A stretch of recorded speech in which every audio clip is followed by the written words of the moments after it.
नमस्कार साथियों, गौरव ज्ञान धारा में आपका स्वागत है। आज अपन पढ़ने जा रहे हैं 1857 की क्रांति भारत के संदर्भ में। अब आपको लगेगा कि कल सर मुगल कालीन वो क्लास आई थी, स्थापत्य करवाया, चित्रकला करवाई, संगीत कला करवाई और साहित्य बाकी रह गया, और अपन आ रहे हैं सीधे 1857 की क्रांति पे। उसके पीछे एक कारण है साथियों, वो मैं बताऊंगा आपको कि क्यों अपन वो वाला पार्ट छोड़ के यहाँ आए हैं। इसका अगली जो कड़ी है वो यही है, कहीं भी अपन ने सीक्वेंस नहीं छोड़ा है और सीक्वेंस से ही चल रहे हैं। कारण क्या है उसके पीछे वो मैं बता देता हूं आपको। उसका कारण है साथियों ये, ठीक है, ये अभी हाल ही में आया है ये, और एक विद्यार्थी ने मुझे भेजा भी, तो मेरे भी ध्यान में आया ये कि आप यहां पढ़ेंगे किताबों से मुगलों का चैप्टर हटाया। किससे? एनसीईआरटी से मुगलों का चैप्टर हटाया है। तो दिखती बात है कि यहाँ पे मुगलों से संबंधित सिलेबस में फेरबदल भी हो सकता है। मान लीजिए नहीं भी हुआ तो क्या, तो मैं आपको जो मुगल साहित्य वाला पार्ट बाकी रहा है, एक क्लास है मान लीजिए, तो जब भी ये स्थिति क्लियर हो जाएगी तब आपको ये पार्ट मिल जाएगा, ठीक है। तो चिंता करने की आवश्यकता नहीं है। अब इसमें क्योंकि दो पक्ष हो जाते हैं, एक पक्ष विद्यार्थियों का ये कहता है कि सर मुगल साहित्य पढ़ाइए, दूसरा कहता है कि सर ये अभी क्यों पढ़ा रहे हैं, अभी इसमें बदलाव हो रहा है। तो अपन इसको हाल के लिए पेंडिंग में रखते हैं, फिर इसको यदि स्थिति क्लियर हो जाएगी, पढ़ाना होगा तो पढ़ा भी दिया जाएगा, नहीं पढ़ाना होगा तो कोई दिक्कत नहीं है, ठीक है। तो ये छोटी सी आप लोगों के लिए क्लैरिफिकेशन है। अब जो चलते हैं अपन सीधे ही अपने आज की क्लास के ऊपर। आज की क्लास जो है वो 1857 की क्रांति से संबंधित क्लास है। अब देखो इस चीज को है ना, आपको यहाँ पे इस क्रांति को समझना भी है, जो जो फैक्ट याद करने हैं वो मैं याद भी करवाऊंगा, ठीक है। तो व्यवस्थित रूप से समझ लेना, जो प्रश्न बनते हैं, मान लीजिए एनसीईआरटी में से बनते हैं, आरबीएसई में से बनते हैं, जहां से भी बनते हैं, मैं सभी को आपको यहाँ पे करवाने वाला हूं और इंटरेस्ट आएगा आपको समझते हुए। मैंने 1857 की क्रांति पहले भी चैनल पे पढ़ाई है, लेकिन क्योंकि ये फ्रेश बैच है तो यहाँ पे अपन को नहीं पढ़नी है, ठीक है। चलिए शुरू करते हैं साथियों। अब 1857 की जो क्रांति है, अब प्लासी के युद्ध के बाद में अंग्रेज यहाँ पे स्थापित हो गए, बक्सर के युद्ध के बाद में और मजबूत हो गए, और धीरे धीरे उन्होंने यहां पे पैर जमा लिए। अब एक समय ऐसा आया जब भारतीयों को यह महसूस होने लगा कि हमें तो यार मतलब कोई हमारे ही देश में आके हमको दबाया जा रहा है, हमारे हकों को छीना जा रहा है, हम जो है हमारे देश में गुलाम बन गए, ये एहसास होने लगा। और जब ये एहसास होने लगा तो क्रांति के रूप में प्रस्फुटित होकर बाहर निकलने की कोशिश करने लगा। अब क्रांति जो है, या अब इस बात में भी कई मतभेद रहते हैं कि ये क्रांति थी या ये स्वतंत्रता संग्राम था या क्या है, तो इसमें बहुत सारे विद्वानों ने अलग अलग मत दिए हैं, उनको भी अपन पढ़ेंगे। लेकिन क्रांति जैसी चीजें अचानक नहीं होती कि भाई आज सोचा और कल क्रांति, ऐसे नहीं होती।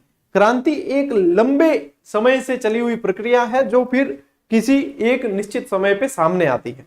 अब ये क्रांति की जरूरत क्यों पड़ी, इसके पीछे क्या क्या कारण थे, थोड़ी सी पृष्ठभूमि को जानते हैं कि 1857 की क्रांति की पृष्ठभूमि क्या रही है, ठीक है। तो यहां पे बहुत सारे कारण हैं। ज्यादातर देखो स्कूली शिक्षा के अंदर और ज्यादातर को ये ध्यान होता है कि एनफील्ड राइफलें आई और क्रांति हुई, लेकिन एनफील्ड राइफलें तो वो पिक पॉइंट था जहां से क्रांति प्रस्फुटित होनी थी। लेकिन उससे पहले भी बहुत सारी चीजें थी जो मतलब अंदर ही अंदर जो है भारतीयों को घुटन सी हो रही थी। वो घुटन किस कारण हो रही थी, उन चीजों को समझते हैं। देखो एक तो आप लोगों ने पढ़ी है सहायक संधियां, ठीक है। ये सहायक संधियां करने वाला कौन था? वेलेजली। कौन था? वेलेजली। तो वेलेजली की सहायक संधियां अपन पढ़ते हैं, और सहायक संधियों में भी सबसे पहली सहायक संधि जो थी ना, ये ध्यान रखनी चाहिए हमेशा ही। तो पहली जो सहायक संधि थी वो हैदराबाद के निजाम ने की थी। हैदराबाद के निजाम ने 1798 में की। इस सहायक संधि का मुख्य उद्देश्य क्या होता था? इस सहायक संधि का मुख्य उद्देश्य होता था कि जितने भी राजा हैं जो सहायक संधि करते हैं अंग्रेजों से, उनके यहाँ पे अंग्रेजों की एक फौज रहेगी, अंग्रेजों की एक सेना रहेगी, जिसका पुनर्भरण जो है वो राजा करेगा, ठीक है। पुनर्भरण राजा करेगा, और राजा को यह आश्वासन दिया जाता था कि आपकी सुरक्षा ये फौज करेगी। अब राजा जी भी टाइम दिमाग नहीं काम करियो कि मैं तो इतने साल हूं, मैं खुद ही मारी फौज ही मारी, खुद ही फौज मारी रक्षा करती आई, अब थे अंग्रेजों ने फौज मारी के रक्षा करी। पर तो भी उस समय राजाओं ने संध्या की, और फिर ये क्या हुआ कि एक तरीके से सीधा सीधा हस्तक्षेप था अंदर। फिर कई नियम लगाए कि आपको हमारी अनुमति के बिना किसी से कोई सांठ गांठ नहीं कर सकते, किसी से दूसरे अन्य राजाओं से आप संधियां नहीं कर सकते, आप मेल मिलाप नहीं कर सकते, मतलब पूरी तरीके से इनका इंटरफेयर शुरू हो गया। एक कारण तो ये राजनीतिक कारण के अंदर आ जाता है। एक कारण ये हो गया। दूसरा कारण यहाँ पे डलहौजी की हड़प नीति। अब लॉर्ड डलहौजी ने बहुत सारी नीतियां लागू की और डलहौजी ने एक तरीके से मतलब क्रांति को बढ़ाने का, आगे मतलब क्रांति के आने का कारण ये बना है। अब इसकी जो हड़प नीति है ना, इसे व्यपगत नीति भी कहा जाता है। क्या कहा जाता है?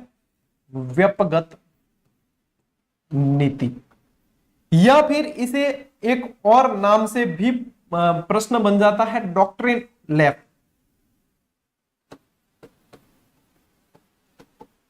डॉक्ट्रिन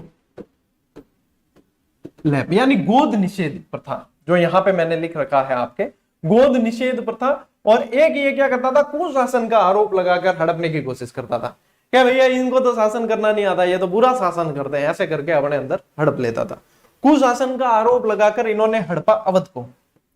इसका उदाहरण आप मान के चल सकते हैं अवध को, ठीक है। वाजिद अली शाह थे यहाँ पे, फिर बेगम हजरत महल, बिरजिस कादिर, ये सब ध्यान रखने आप। तो इनको हड़पा कुशासन का आरोप लगा के भाई इनको शासन करना नहीं आता, नहीं ये बुरा शासन करते हैं। गोद निषेध का सबसे अच्छा उदाहरण है झांसी। झांसी को ध्यान में रखोगे तो गोद निषेध का उदाहरण, गोद निषेध प्रथा क्या थी कि जिसके पुत्र नहीं हो पाता जिस राजा के, तो अपने राजाओं में क्या सिस्टम था कि दत्तक पुत्र गोद ले लेते थे और वो उनका शासन आगे चलता था। यहाँ पे इन्होंने कहा पुत्र आपका खुद का हुआ है तो ठीक है, खुद का नहीं हुआ तो गोद नहीं ले सकते, फिर वो राज्य जो है हमारे अंडर आ जाएगा। तो यहाँ पे ये झांसी के जो है राव गंगाधर की मृत्यु हो जाने के बाद में इन्होंने, झांसी की रानी लक्ष्मीबाई ने दामोदर राव को गोद लिया था, लेकिन इन्होंने इसको माना नहीं अंग्रेजों ने और अपने शासन में मिला दिया जबरन। तो ये ऐसे कई राजनीतिक कारण थे जिनके कारण ये क्रांति हुई। जैसे इसमें एक और कारण आप ले सकते हो, नाना साहब की पेंशन बंद कर दी। नाना साहब की पेंशन बंद कर दी।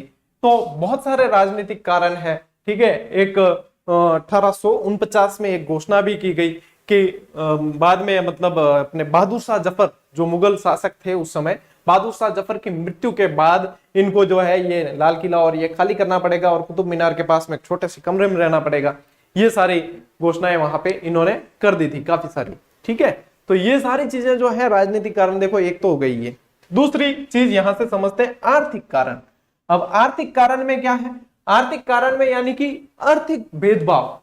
आर्थिक भेदभाव में यानी कि जो भारतीय थे और अंग्रेज थे उनके अंदर वेतन विसंगति बहुत चलती थी। इसके अंदर क्या आ जाएगी? वेतन विसंगति आ जाएगी। एक तो वेतन विसंगति। वेतन विसंगति में क्या होता है कि भारतीयों का वेतन जो होता है वो कम होता है और इनका अंग्रेजों का वेतन ज्यादा होता है। भारतीयों के वेतन में कोई बढ़ोतरी नहीं होती, कोई टीए बढ़ता ही नहीं, और इनके जो है बढ़ोतरी होती रहती है। तो ये आर्थिक कारण भी बहुत सारे थे। धार्मिक कारण भी हो गए इस दरमियान। धार्मिक कारणों के अंदर क्या आ जाते हैं, जैसे कि उस समय ये भी धार्मिक कारण के अंदर ही आया कि समुद्री यात्रा अपने भारतीयों के नजर में मतलब समुद्री यात्रा उचित नहीं दिखाई गई कि भाई हमारे जो है ग्रंथों में लिखा हुआ है समुद्री यात्रा ठीक नहीं है, लेकिन यहाँ पे एक इनके द्वारा ये नियम निकाला गया कि समुद्री यात्रा जरूरी है, वही सैनिकों के लिए समुद्री यात्रा जरूरी कर दी। ऐसे कई सारी चीजें हैं जो क्रांति के लिए एक पृष्ठभूमि बनाते हैं। इसमें ही सैनिक असंतोष भी आ जाता है, जिसमें समुद्री यात्रा वाला भी आ जाता है। इनकी पदोन्नतियां नहीं हो पाती है, भारतीय सैनिकों की सैलरी इनकी कम होती है और बहुत सारे ऐसे कारण। इन सब के बाद में ये सब कारण जो है क्रांति की पृष्ठभूमि बनाने में सहायक सिद्ध हुए, लेकिन क्रांति जो है इन सब कारणों से ही बाहर नहीं आई। क्रांति आती है लास्ट में तात्कालिक कारण से बाहर आती है, और इस तात्कालिक कारण में आता है एनफील्ड राइफलों का प्रयोग। ठीक है, एनफील्ड राइफल का प्रयोग। एनफील्ड राइफल का प्रयोग क्या था, यहां पे लफड़ा क्या हुआ, इससे पहले जो बंदूकें चलती थी, इससे पहले जो बंदूक चलती थी वो थी ब्राउन बेस। ब्राउन ब्राउज भी लिखा मिलता है कई जगह, ब्राउन ब्राउज भी मिलता है, ब्राउन बेस भी मिलता है। ये साधारण मतलब बंदूकें थी फट खोली, बारूद डाला अंदर और एक नाल आती थी, उससे बढ़िया ठोक पीट के और चला दे। इसमें बारूद से संबंधित मतलब कोई समस्या यहाँ पे नहीं थी। समस्या एनफील्ड राइफल में यह थी कि इसके अंदर जो कारतूस डाले जाते थे, ठीक है, बारूद जो भरना पड़ता था, उस कारतूस को मुंह से काटना पड़ता था, ठीक है ना, ऐसे नहीं खुलता था वो, उसको मुंह से काटना पड़ता था। मुंह से काटने के दरमियान उसमें से चिपचिपा पदार्थ निकलता था। वो चिपचिपा पदार्थ जो था वो गाय और सूअर की चर्बी से बना हुआ था। क्या चिपचिपा पदार्थ जो है गाय व सूअर की चर्बी से। और ये अफवाह उस समय में फैली, ये कैसे फैली वो भी मैं आपको बताता हूं।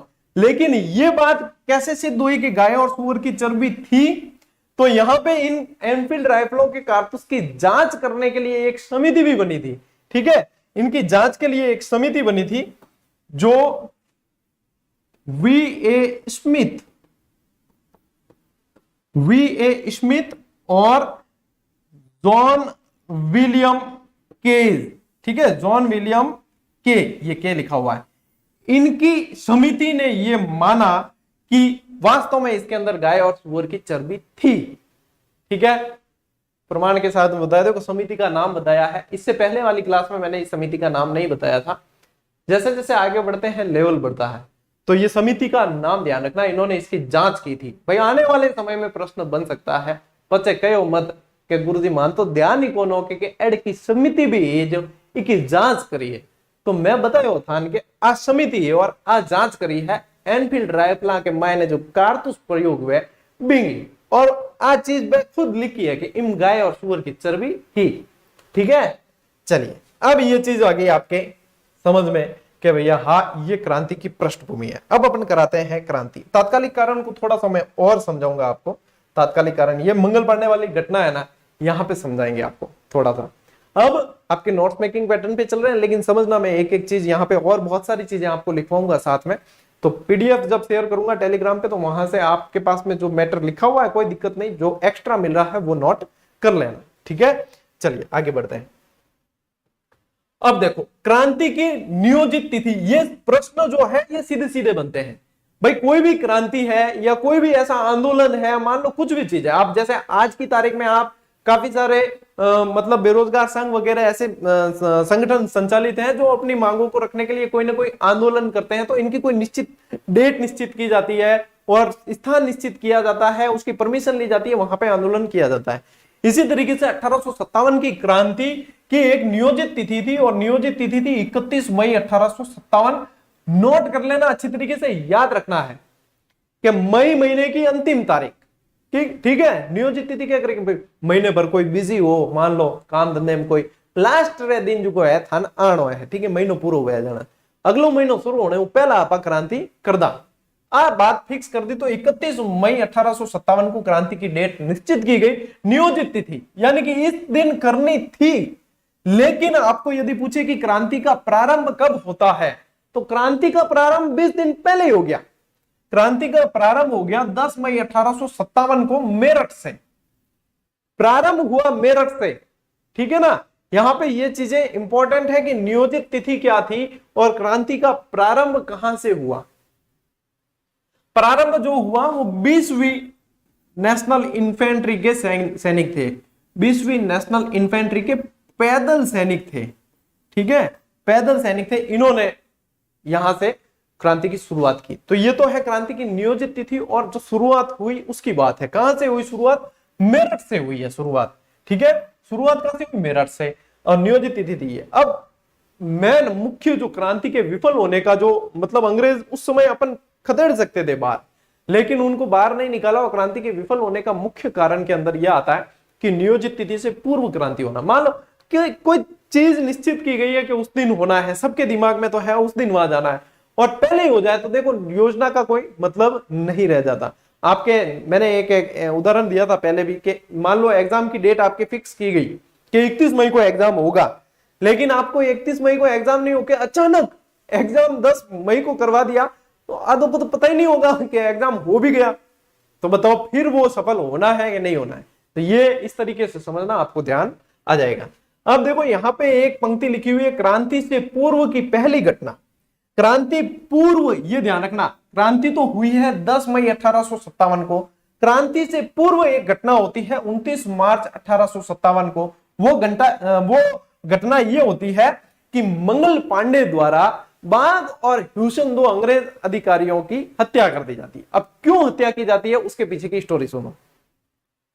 मंगल पांडे, देखो पांडे जी हैं यानी कि ब्राह्मण थे, मंगल पांडे ब्राह्मण कुल से थे। उस समय ब्राह्मणों में और ये बहुत मतलब जातिवाद, ऊंच नीच वगैरह ऐसी भावनाएं खूब चलती थी, ठीक है ना। अब वर्तमान में नहीं है और उस समय चलती थी, और ये सारी चीजें एनसीईआरटी की पुस्तक में लिखी हुई है। तो उस समय क्या है कि ये वहां पे नदी पे घाट पे स्नान करने जाते हैं, तो वहां पे एनसीईआरटी पुस्तक के अनुसार ये बताया गया कि वहां पे कोई निम्न जाति का व्यक्ति जो है वो इनसे मिलता है, उनसे इनकी वार्तालाप होती है और पानी पिलाने की ऐसी किसी बात पर इनकी बहस होती है। तब वो व्यक्ति इनसे कहता है मंगल पांडे से, क्या पांडे जी कब तक अपना धर्म बचाओगे? वहां पे तो चर्बी वाले कारतूस गाय और सुअर की चर्बी दांतों से काटते हो और यहाँ पे धर्म की बातें करते हो कि कब तक धर्म बचाओगे? आखिर में धर्म भ्रष्ट तो होना है। पांडे जी खोपड़ी खिसकी कि क्या बोल रही हो तुम, क्या बोल के रही हो? मैं सही बोल रही हूँ ना, थाना शंका है तो पता कर लो खुद ही। पांडे जी की खोपड़ी वहां खिसक जाती है। पांडे जी जाते हैं फिर वापस अपने बटालियन में। सैनिक थे ये वैसे गाजीपुर यूपी के सैनिक थे मुख्य रूप से, लेकिन ये वहां पे बैरकपुर की छावनी में तैनात थे उस समय, ठीक है। ये कहां के तैनात थे? बैरकपुर की छावनी में तैनात थे। वहां जाते हैं और फिर जो है वो घटना इनको इतनी मतलब दिमाग में चुभी, इनको पता लगा कि हाँ यार चर्बी वो लिक्विड क्या निकलता है अंदर चिपचिपा, ये वही तो है। तो भारतीय मतलब जो अपने हिंदुओं के धर्म पुराण वगैरह जो भी है ग्रंथ, धार्मिक ग्रंथ, उनके अंदर ये बताया गया कि गाय पूजनीय है और गाय का मांस या चर्बी या कोई भी बिल्कुल निषेध, भाई बुरा माना गया। इस्लाम और इस्लाम से संबंधित धार्मिक ग्रंथों में सूअर को निषेध माना गया, इसी के संबंध सूअर का मांस या इससे। तो दोनों ही हिंदू और मुस्लिम दोनों की धार्मिक भावनाएं आहत होती है। तो यहां पे जो है फिर उन्होंने ये 29 मार्च 1857 को बाघ और ह्यूसन की यहां पे हत्या कर दी। बाघ और ह्यूसन की हत्या कर दी। इस कांड में इनका साथ एक और पांडे जी ने दिया जिनका नाम था ईश्वरी पांडे। ईश्वरी पांडे। बाद में इन दोनों को साथ साथ में फांसी की सजा होती है। 29 मार्च की यह घटना हुई, बाद में इनको पकड़ लिया गया और 8 अप्रैल 1857 को इन्हें फांसी दे दी गई, ठीक है। 8 अप्रैल 1857 को फांसी दे दी। यह क्रांति से पहले की घटना है, ठीक है। क्रांति से पहले मार्च की घटना है, क्रांति तो हुई है मई में, अप्रैल में इनको फांसी दे दी और उसके बाद में फिर मई की बातें हैं, मई की घटना है। तो यहां से फिर क्रांति देख लो, पूरा माहौल तैयार हो गया। और अच्छा, अब क्रांति का पहले घटित होने का कारण भी क्या है कि ये पहले एक घटना हो चुकी थी, तो फिर धीरे धीरे ये मतलब जो है भड़काऊ चीजें जल्दी फैल जाती है, तो ये फैल गया। अब देखो यहां पे कुछ फैक्ट आते हैं। विद्रोह के समय ब्रिटिश प्रधानमंत्री कौन थे? पार्मस्टन थे, ठीक है। इनका यदि मूल नाम देखा जाए, इनका मूल नाम जॉन हेनरी टेम्पल था। किसका? पार्मस्टन का मूल नाम जो था वो जॉन हेनरी टेम्पल था। ये हेनरी है, ठीक है। विद्रोह के समय ब्रिटिश महारानी कौन थी? विक्टोरिया थी। इसके बाद में जब विद्रोह हो जाता है, बाद में विक्टोरिया घोषणा भी होती है, फिर वायसराय का पद जनरल होता है, पद जो है सर्जन करते हैं, वो सारी चीजें। भारत के गवर्नर जनरल कौन थे? लॉर्ड कैनिंग थे, जो बाद में भारत के पहले वायसराय बनते हैं इस 1857 की क्रांति के जस्ट बाद। विद्रोह के समय भारत का सम्राट घोषित किसे किया गया? बहादुर शाह जफर को किया गया। देखो मुगल शासक थे, लेकिन सत्ता नहीं थी पास में। भाई सत्ता किसकी थी? भाई राजा ये थे, मुगल शासक थे, लेकिन सत्ता इनके पास नहीं थी, सत्ता तो अंग्रेजों के पास थी। तो नाम मात्र के राजा थे और बाद में इनको सम्राट घोषित किया, तब भी नाम मात्र के ही सम्राट रहे थे। अब इनकी भी मजबूरी थी नेतृत्व करना। इनको तो पता ही नहीं था कि ऐसी कोई क्रांति हो रही है, कि ऐसी कोई घटना होगी, कि ये होगी। कि 10 मई को मेरठ के क्रांतिकारी यहां से यहां से क्रांति का प्रारंभ करके यहां से निकल जाते हैं और ये सीधा कूच करते हैं दिल्ली की तरफ। मतलब पौ फटते ही सुबह तो ये पहुंच जाते हैं दिल्ली। भाई उस समय माह रमजान चल रहा था, जैसे कि अभी चल रहा है, रोजे का समय था, ठीक है। रोजे का समय था, तो सुबह सुबह जो है इफ्तियार किया जाता है, यानी कि सुबह सुबह का जो भोजन होता है, जो मेरे मुस्लिम भाई बहन देख रहे होंगे यहाँ इस क्लास को, तो उनको ये बात बड़ी अच्छी तरीके से पता है। तो उस समय इफ्तियार करके जैसे ही ये मतलब फ्री हुए देखा कि बाहर कोई दरवाजे खटखटा रहा है भाई, और एक आदमी नहीं है, बहुत सारा है, मतलब आडो बहुत जोरों बड़बड़ा रहा है।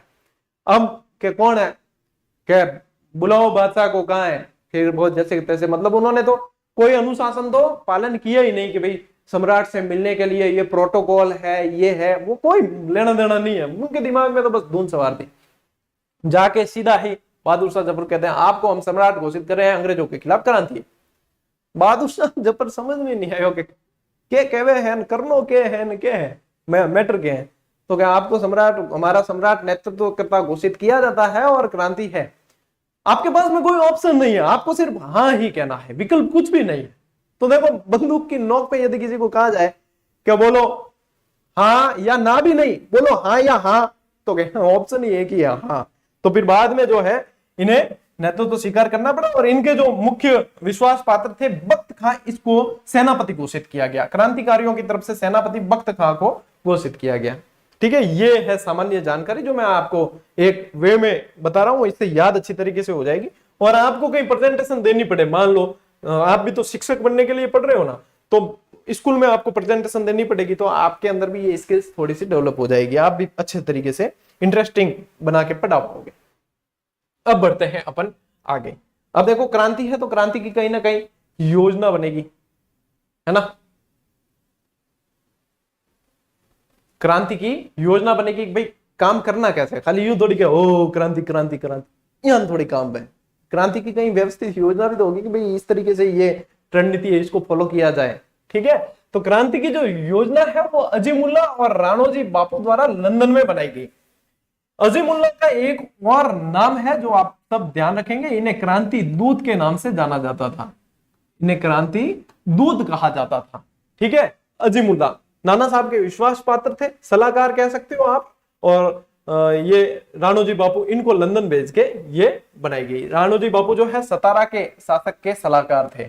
ठीक है, सतारा जहां पे समानांतर सरकारें बनी, और ये अच्छा मैंने आपको हड़प नीति के तहत जो इन्होंने हड़पे प्रदेश वो बताया नहीं, आपकी ये अंग्रेजों वाली नीतियों से संबंधित चैप्टर नहीं है, ट्रीट वालों के था, उस समय मैंने बताया, एक ट्रिक बताई थी, सजेस्ट बहु जाना।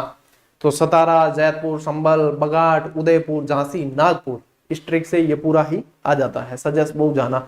ये तो इनको मतलब हड़पा था, फिर बलिया, तुम लोग, सतारा, इनमें समानांतर सरकारें, वो बात की बातें ये सब। ठीक है, चलिए प्रतीक चिन्ह निर्धारित किए गए कमल और रोटी। देखो कमल को तो पहुंचाया गया सैनिकों में कमल का फूल पहुंचाया गया, भी संदेश पहुंचाया कैसे, चारों तरफ अंग्रेज है तो किसी कोई सूचना पहुंचानी पड़ेगी कि कुछ ना कुछ हो रहा है। बस यही जो मैं कह रहा हूं वही, क्रांति हो रही है, ये भी किसी को इन प्रतीकों में कोई निश्चित नहीं था कि कुछ ना कुछ हो रहा है। वो कैसे कि, और रोटी को पहुंचाया गया आम जनता में, आम जनता के अंदर, यानी कि नागरिकों के अंदर। ठीक है, आप देखो ये यहां पे भी यही चीज लिखी हुई है प्रतीक चिन्ह के अंदर।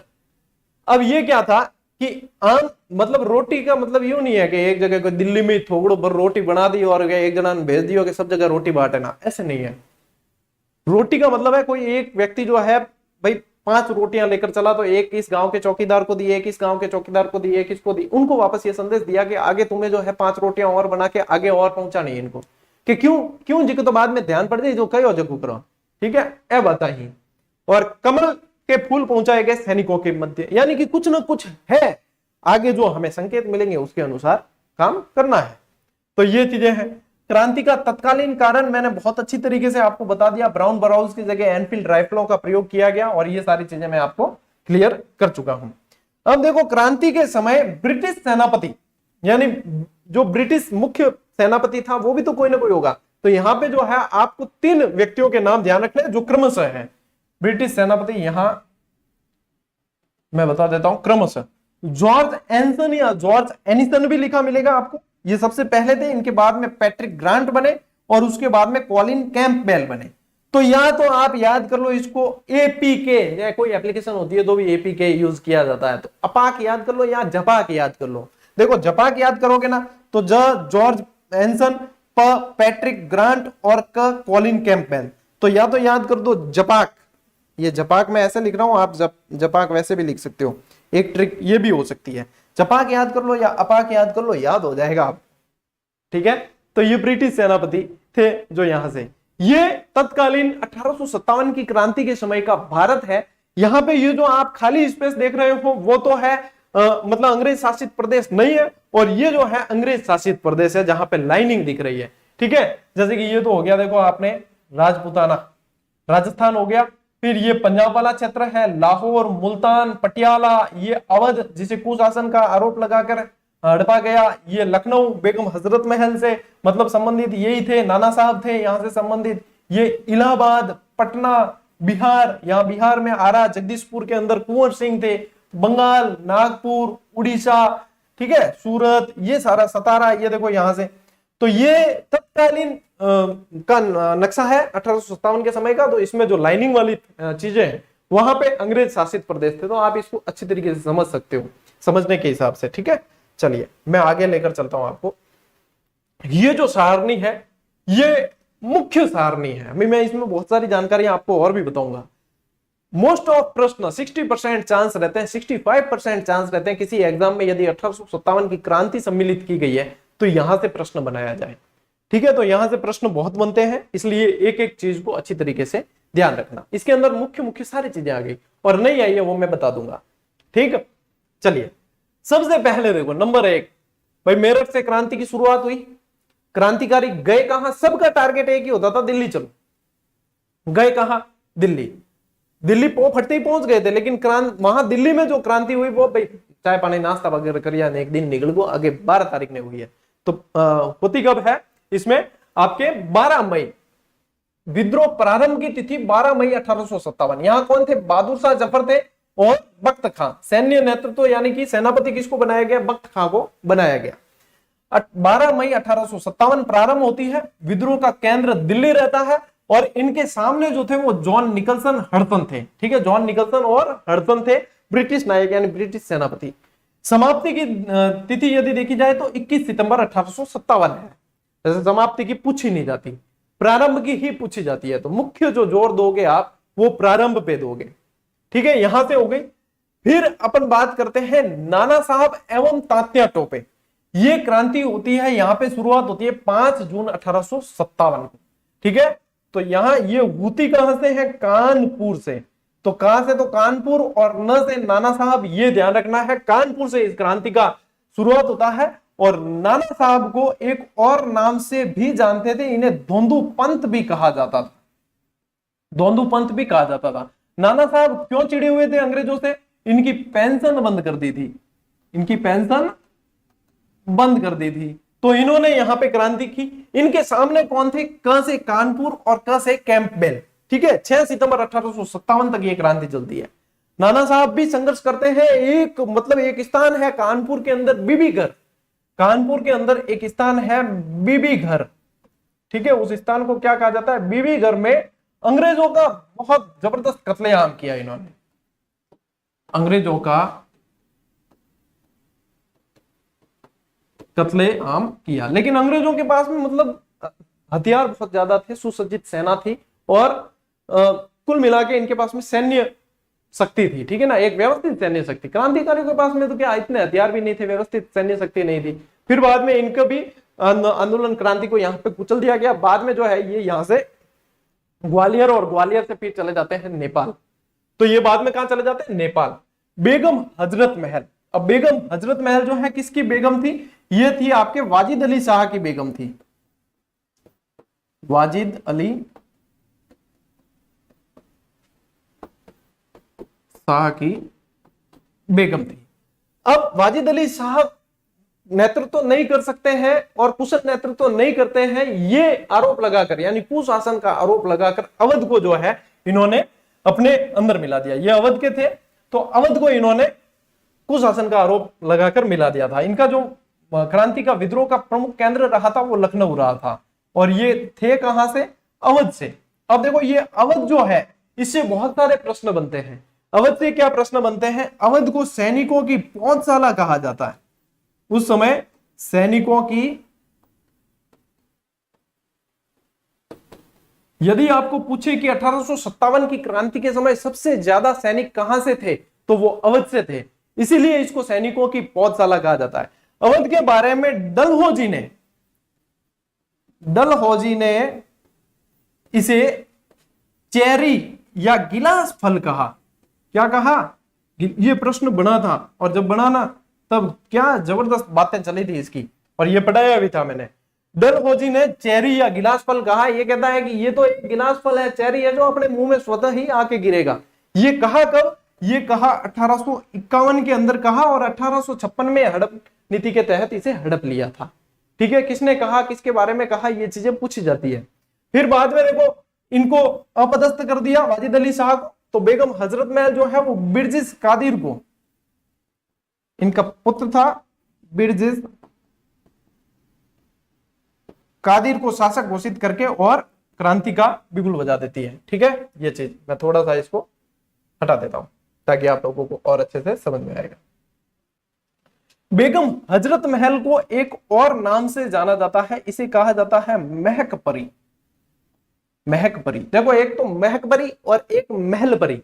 महल परी झांसी की रानी लक्ष्मीबाई को कहा जाता है, और महक परी कहा जाता है बेगम हजरत महल को कहा जाता था। बेगम हजरत महल ने भी संघर्ष किया बहुत तगड़ा वाला। फिर बाद में जो है ये भी इनसे अंग्रेजों से परास्त होकर फिर कहां चली गई? नेपाल चली गई थी। फिर कहां चली गई? नेपाल चली गई थी। 4 जून 1857 को यहां क्रांति का प्रारंभ। इनके सामने भी कौन था? Henry Lawrence Campbell. मार्च 1858 को यहां पे विद्रोह की समाप्ति हो जाती है। अगले पॉइंट पे आते हैं। अगला पॉइंट है अपना रानी लक्ष्मीबाई और तात्या टोपे। तात्या टोपे ने रानी लक्ष्मीबाई का बहुत साथ दिया। तात्या टोपे फिर बाद में राजस्थान भी आते हैं, फिर बाद में ग्वालियर जाते हैं, फिर नेपाल की तरफ जाते हैं, तो नरवर के जंगलों में मान सिंह नरूका की गद्दारी से इनको पकड़ लिया जाता है। ठीक है, लक्ष्मीबाई। लक्ष्मीबाई के संबंध में मैंने आपको बताया कि दामोदर राव को गोद लिया गंगाधर की मृत्यु के बाद में, और फिर संघर्ष अपना जारी यहां से इन्होंने रखा है। लक्ष्मीबाई का जो जन्म है साथियों वो वाराणसी में होता है। इनका जन्म जो है, जन्म वाराणसी में होता है, जबकि इनकी समाधि ये ग्वालियर में है। ग्वालियर में जो भी ये क्लास देखेगा ना, निश्चित रूप से उसे बहुत फायदा होने वाला है। बहुत सारी चीजें मैं बता रहा हूं आपको, और ये सारी चीजें पढ़ने से याद हो जाती है, मतलब यहां सुनने से काफी सारी चीजें याद हो जाती है, क्योंकि इसमें जो जुड़े हुए फैक्ट होते हैं, जो जुड़ी हुई स्टोरी होती है, वो भी आप लोगों को साथ में जानने को मिल जाती है, तो काफी सारी चीजें याद हो जाती है। अब खूब लड़ी मर्दानी, वो तो झांसी वाली रानी थी। यहां पे एक शब्द आया है खूब लड़ी मर्दानी, यानी कि मर्दों की भांति लड़ी थी। खूब लड़ी मर्दानी यानी कि मर्दों की भांति लड़ी थी। तो इनके सामने जो था अंग्रेज अधिकारी ह्यूरोज, वैसे तो इन्होंने, झांसी की रानी ने छोटी मोटी तो अंग्रेजों की सारी सेनाओं को काफी बार हराया, लेकिन ये तगड़ा सेनापति था, हाँ, ह्यूरोज। तो ह्यूरोज इनके बारे में कहता है, जब यह हार जाती है इनकी मृत्यु के बाद, कहता है कि यहां सोई हुई ये महिला, इतने क्रांतिकारियों, लड़े हुए क्रांतिकारियों में ये औरत अकेली मर्द थी। तो खूब लड़ी मर्दानी से याद रखना है, ये शब्द गए हैं किसने? ह्यूरोज ने कहे हैं। ठीक है, 17 जून 1858 तक संघर्ष चला है, और उसके बाद में ये विद्रोह में परास्त हो जाती है। अगला जो व्यक्ति है वो भी बड़ा तगड़ा व्यक्ति है, इनका नाम है कुंवर सिंह। कुंवर सिंह ये व्यक्ति है ना 80 वर्ष का जवान था। 80 वर्ष का मतलब आप कल्पना भी नहीं कर सकते कि एक 80 वर्ष का व्यक्ति जो है इतने बहादुरी से लड़ा होगा। ये बिहार के आरा जगदीशपुर के थे। कहां के थे? आरा जगदीशपुर। इन्हें कुंवर सिंह को बूढ़ा शेर कहा गया। बूढ़ा शेर, और क्या कहा गया? बिहार का सिंह।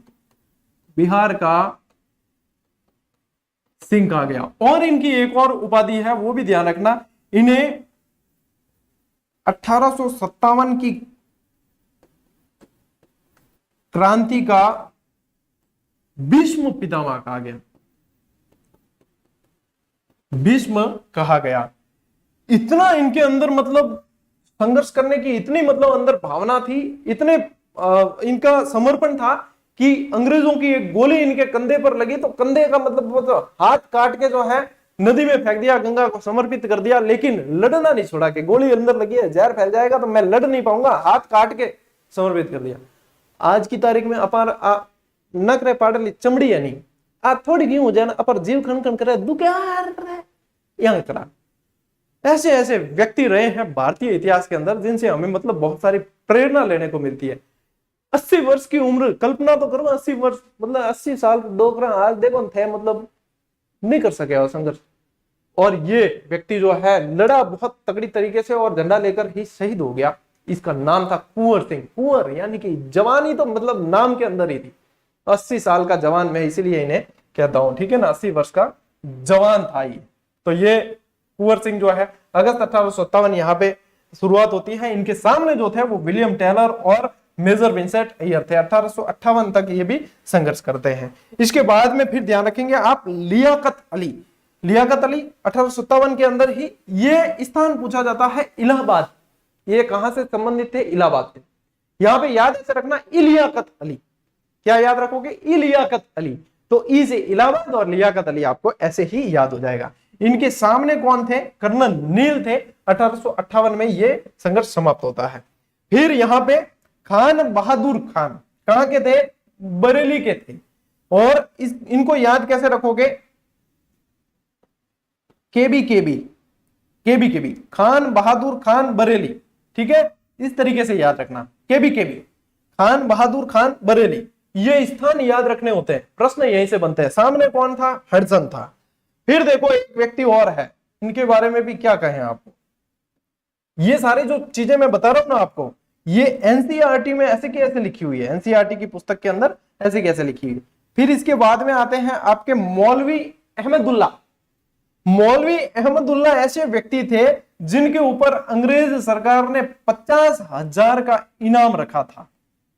50,000 की इनामी राशि रखी थी। देखो जैसा इनका नाम है मौलवी, यानी कि ये क्या करते थे, ये गांव गांव जाते थे और इस्लाम धर्म से जुड़े हुए जितने भी व्यक्ति थे, मुस्लिम संप्रदाय से जुड़े हुए जितने भी व्यक्ति थे, उनमें पुनर्जागरण का काम किया करते थे, उनको उपदेश दिया करते थे, उन्हें सद्ज्ञान दिया करते थे, ये सारी चीजें किया करते थे। और अंग्रेजों के खिलाफ जरूर बोलते थे भाई, अंग्रेज ऐसे वैसे वो सब जरूर बोलते थे कि भाई आप लोगों का सोया हुआ ईमान जागना चाहिए। नहीं, ये अंग्रेजों के खिलाफ बोलना यानी उस समय यही बात थी कि सीधा जेल में जाना। अंग्रेजों ने भी इनको पकड़ के जेल में डाल दिया।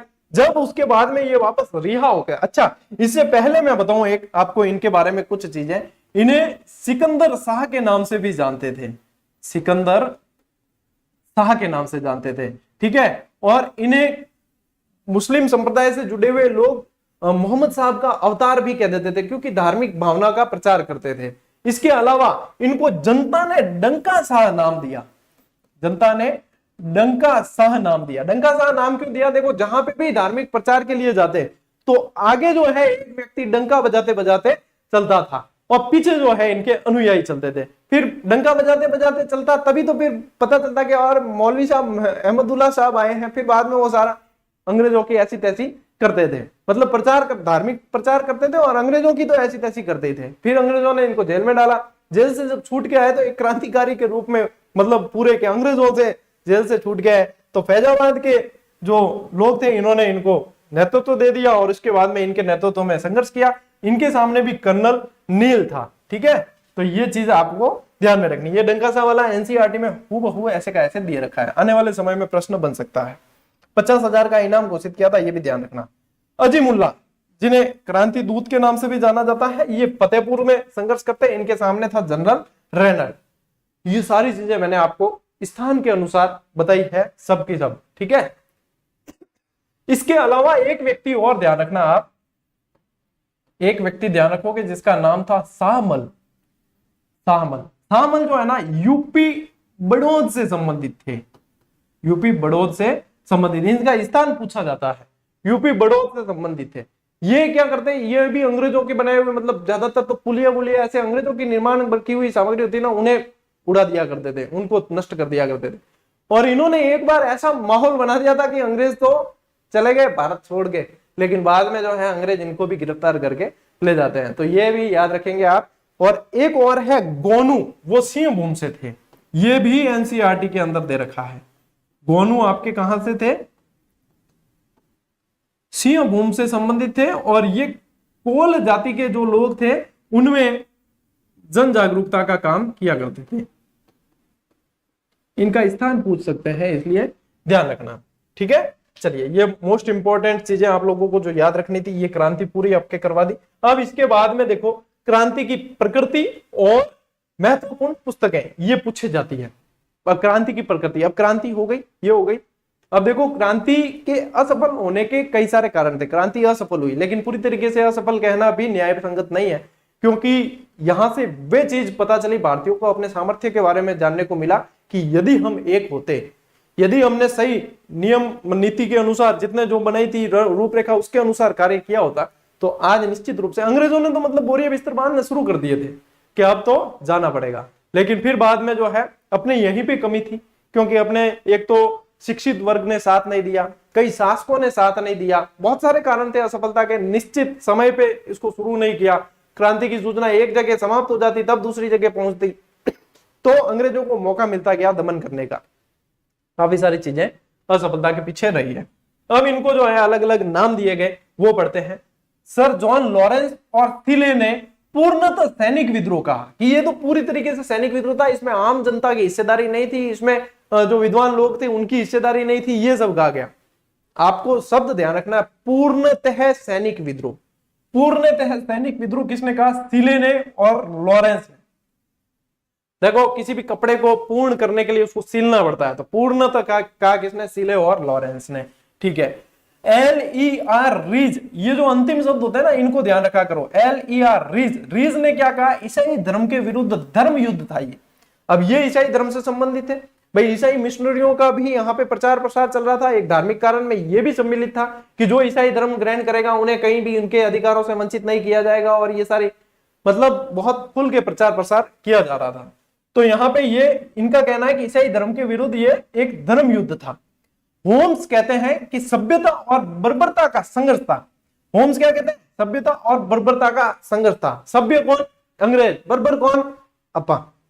भाई ए तो एडी कही ना अने नजरा में तो भाई अन ठोकिया पकड़े हैं, तो बर्बर ही कही कह रहे बर्बरता हूं मारी आ रहे कलडा। तो अपन को तो बताया सभ्य, खुद को बताया सभ्य, और अपन को बताया बर्बर, भले ही बताया। आखिर में तो 1947 में भी छोड़न जानो तो पड़ी हुई है। ठीक है, तो ये कहा किसने? होम्स ने कहा।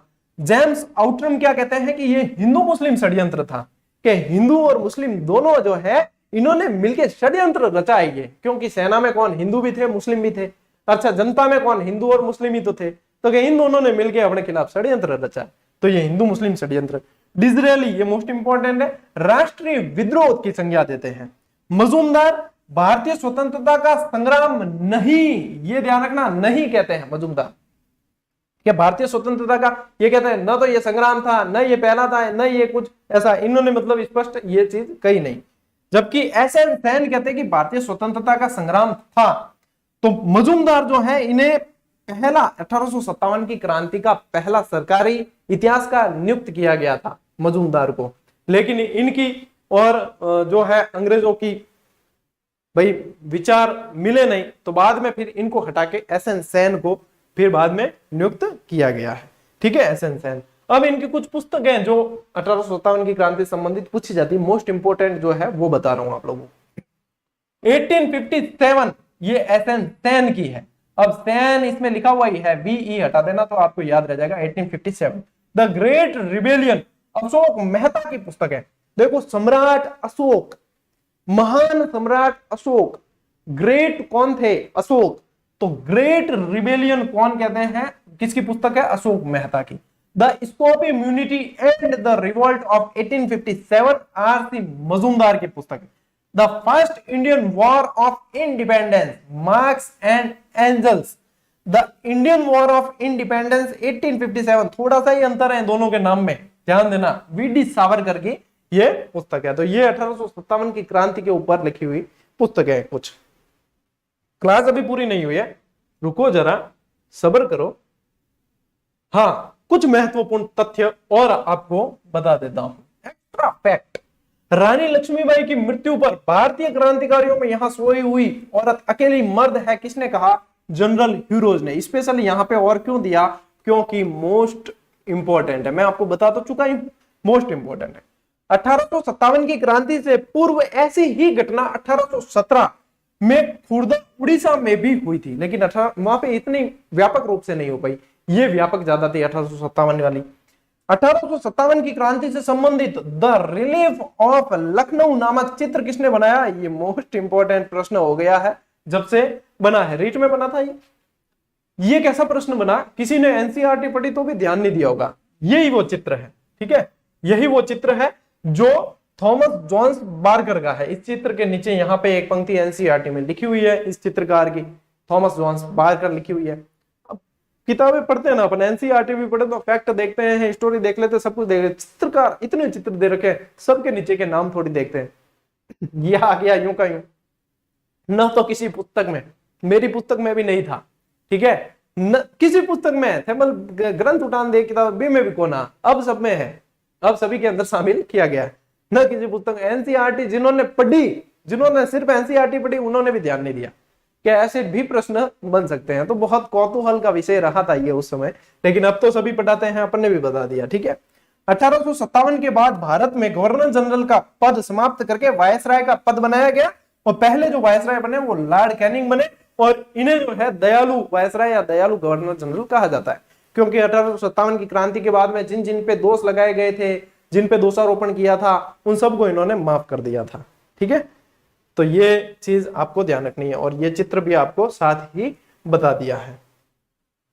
और ये हो गई आपके 1857 की क्रांति पूरी, मतलब एक ही वीडियो के अंदर आपके पूरी करवा दी अपन ने। अब इसके अगला जो नेक्स्ट टॉपिक है वो आगे लेंगे, और इस तरीके से आपके देखो, गुप्त काल से अपन ने शुरू किया, मुगल काल पढ़ा, और 1857 की क्रांति पढ़ ली। अपन चल रहे हैं एक बढ़िया नियमित स्पीड के साथ में, जो चलेंगे साथ में पहुंचेंगे अंत तक, ठीक है। बाकी यूं है कि ये कंटिन्यूटी जो है ना, ये रख पाना हर किसी के बस की बात नहीं है। तो आप यदि कंटिन्यूटी रख के हर क्लास को देख रहे हैं, नोट्स बना रहे हैं, पढ़ रहे हैं वापस, निश्चित रूप से मानकर चलिए आप अगले जितने भी विद्यार्थी हैं उनसे 10 कदम आगे चल रहे हो, एक कदम नहीं 10 कदम आगे चल रहे हो, क्योंकि ये कंटिन्यूटी शांति काल में हर किसी के बस की बात नहीं है। बहुत सारे मतलब अंदर मन में विचार चलते हैं, दिमाग के घोड़े, कभी पेरिस चला जाए, कभी स्विट्जरलैंड चला जाए, कभी कहीं घूमने चला जाए, कभी कहीं मिठाई की दुकान चला जाए, कुछ भी, यार दोस्त बुला दे चल, ये वो बहुत सारी चीजें। लेकिन जिसने त्याग दिया, जिसने अभी भोग दिया है, वो आगे भोगेगा, सुख भोगेगा। जो अभी भोग रहा है वो आगे भागेगा, शाश्वत सत्य है यार, समझ लो। जो समझ गए वो बढ़िया है, ठीक है। बाकी आपके साइंस की क्लासेस शुरू कर दी है, हिंदी की बहुत जल्द शुरू हो जाएगी, और बहुत जल्द आपका परिचय करवा दूंगा कौन क्लास लेने वाले हैं। तो नियमितता बनाकर रखें। अपन मिलते हैं अगले वीडियो में, अगली क्लास में। तब तक के लिए राम राम, जय हिंद।